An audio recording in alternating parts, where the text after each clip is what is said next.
Selamat datang di Mindset. Terima kasih sudah berkunjung pada channel ini. Tetap dukung channel ini dengan cara subscribe, like, share, berikan komentar-komentar yang konstruktif.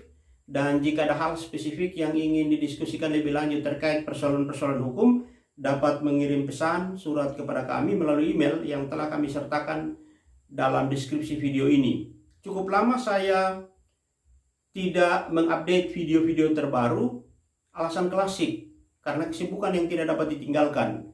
Selain itu juga di beberapa hari kemarin, kondisi jaringan internet yang cukup terganggu, sehingga tidak memungkinkan dilakukan upload video. Saya sementara membaca beberapa pasal di dalam Kitab Undang-Undang Hukum Pidana, pasal 44, pasal 53,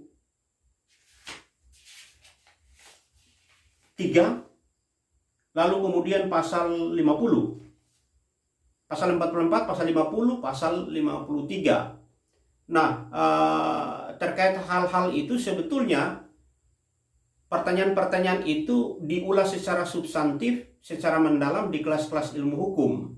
Sehingga kalaupun saat ini saya harus berbagi, hanya sepintas saya memberikan penggambaran. Nah, pertanyaan-pertanyaan itu muncul di masyarakat, pula di dalam berbagai diskusi-diskusi ilmiah terkait dengan alasan penghapus pidana atau pertanggungjawaban pidana. Nah, pertanyaan yang paling sering dikemukakan adalah apakah orang yang gila ketika melakukan suatu tindak pidana atau percobaan tindak pidana dapat dimintai pertanggungjawaban secara hukum. Nah, sekali lagi secara substansi ini akan lebih mendalam ada di kelas-kelas ilmu hukum di suatu perguruan tinggi. Sehingga secara sepintas saya akan coba sedikit memberikan penggambaran. Saya berharap kemudian memuaskan, walaupun saya paham benar bahwa dalam ruang yang cukup terbatas tidak akan mungkin memuaskan, apalagi itu berhubungan dengan ilmu pengetahuan yang butuh pendalaman lebih.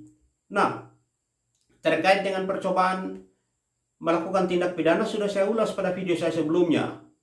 Bagi yang belum nonton dapat terlebih dahulu menonton dengan mengklik link yang telah saya sertakan di atas atau pada deskripsi video ini. Sedikit kemudian merefresh bahwa ketika berhubungan erat dengan percobaan melakukan tindak pidana, maka merujuk pada pasal 53 Kitab Undang-Undang Hukum Pidana. Supaya perbuatan percobaan melakukan tindak pidana dapat dipidana, setidaknya berdasarkan pasal 53 memenuhi 3 unsur. Harus ada niat, adanya permulaan perbuatan, lalu tidak selesainya perbuatan itu tidak disebabkan karena kemauan diri pelaku. Ketika 3 unsur ini sudah dipenuhi, maka kemudian dapat dimintai pertanggungjawaban secara pidana. Lalu kemudian terkait dengan alasan penghapus pidana di dalam pembelajaran ilmu hukum di suatu perguruan tinggi memberikan penegasan norma yang berkesesuaian adalah ketika membicarakan suatu alasan penghapus pidana, setidaknya membicarakan 2 hal, yaitu alasan pembenar dan alasan pemaaf. Alasan pembenar ini adalah alasan objektif, alasan yang diletakkan pada kondisi-kondisi yang tidak dapat dikurangi. Misalnya berdasarkan atas pasal 50 dari Kitab Undang-Undang Hukum Pidana, di sana dijabarkan bahwa barang siapa melakukan perbuatan untuk menjalankan peraturan perundang-undangan tidak boleh dihukum. Jadi jelas bahwa perbuatan-perbuatan tersebut adalah merupakan perbuatan melanggar, misalnya membunuh. Tetapi orang yang melakukan perbuatan pembunuhan tersebut dilakukan berdasarkan atas perintah peraturan perundang-undangan.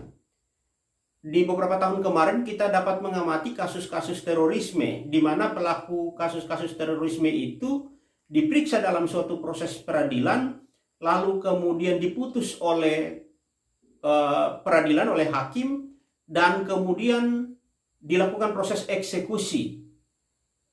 eksekutornya, beberapa orang eksekutor itu melakukan proses perbuatan perintah dari putusan pengadilan, membunuh, substansinya membunuh, menghilangkan nyawa. Kalau itu dilakukan tidak berdasarkan atas perintah peraturan perundang-undangan, maka akan dimintai pertanggungjawaban. Tetapi kondisi yang dilakukan oleh eksekutor, mereka melakukan proses pembunuhan didasarkan atas perintah peraturan perundang-undangan, didasarkan atas perintah pengadilan. Tentunya catatan terpenting adalah putusan pengadilan itu sepatutnya sudah berkekuatan hukum tetap. Sudah berkekuatan hukum tetap. Jangan membangun asumsi lebih dulu. Biasanya di masyarakat membangun asumsi pemikiran bahwa suatu pengadilan sudah memutus orang itu bersalah melakukan terorisme dan amarnya menyatakan orang itu harus dihukum mati, dieksekusi mati. Tapi kenapa tidak dijalankan? Sudah ada putusan pengadilan. Ingat, catatan-catatan penting adalah agar orang dapat menjalankan suatu putusan pengadilan tersebut sudah harus berkekuatan hukum tetap dulu. Sudah harus berkekuatan hukum tetap. Jadi ketika hakim mengucap, hari itu mengucap, dan dalam tempo waktu tertentu orang tidak lagi menggunakan upaya hukum apapun, maka putusan itu berkekuatan hukum tetap.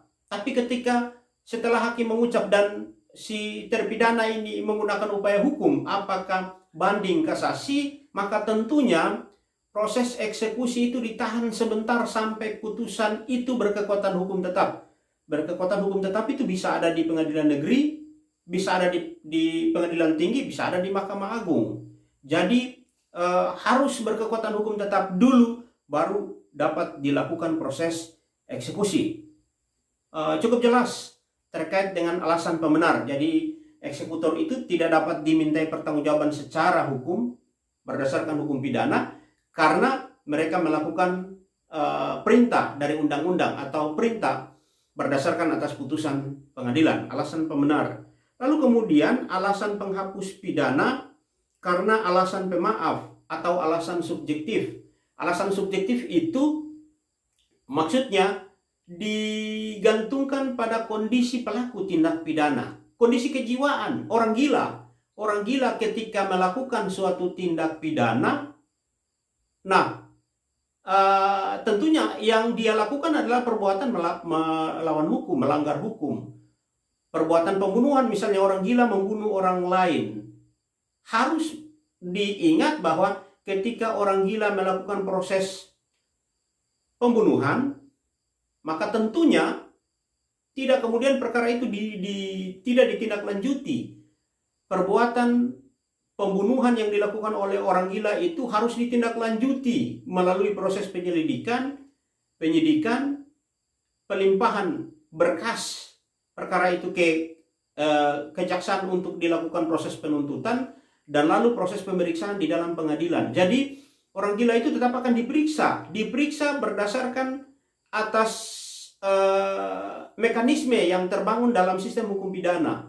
Jadi akan diperiksa berdasarkan atas dakwaan, atas tuntutan jaksa penuntut umum berdasarkan deretan alat-alat bukti yang disertakan dalam proses pemeriksaan di suatu pengadilan. Nanti kemudian hakim yang nanti akan menilai apakah perbuatan tersebut adalah merupakan perbuatan pidana. Kalau perbuatan tersebut adalah merupakan perbuatan pidana, apakah orang yang melakukan perbuatan tersebut benar-benar ada dalam kondisi kejiwaan di mana dia tidak dapat dimintai pertanggungjawaban berdasarkan atas uraian pasal 44 Kitab Undang-Undang Hukum Pidana. Di dalam pasal 44 itu diurai bahwa barang siapa mengerjakan suatu perbuatan yang tidak dapat dipertanggungkan kepadanya karena kurang sempurna akalnya atau karena sakit berubah akal, tidak boleh dihukum. Jadi ketika kondisi kejiwaan orang itu terganggu, seyogianya tidak dapat dihukum. Lalu untuk tidak dapat dihukum harus melalui proses peradilan, pemeriksaan di dalam pengadilan. Harus melalui proses pemeriksaan di dalam pengadilan nanti kemudian hakim yang akan menilai apakah tetap orang tersebut ada dalam posisi pemenuhan pasal 44 ayat 1 Kitab Undang-Undang Hukum Pidana atau tidak.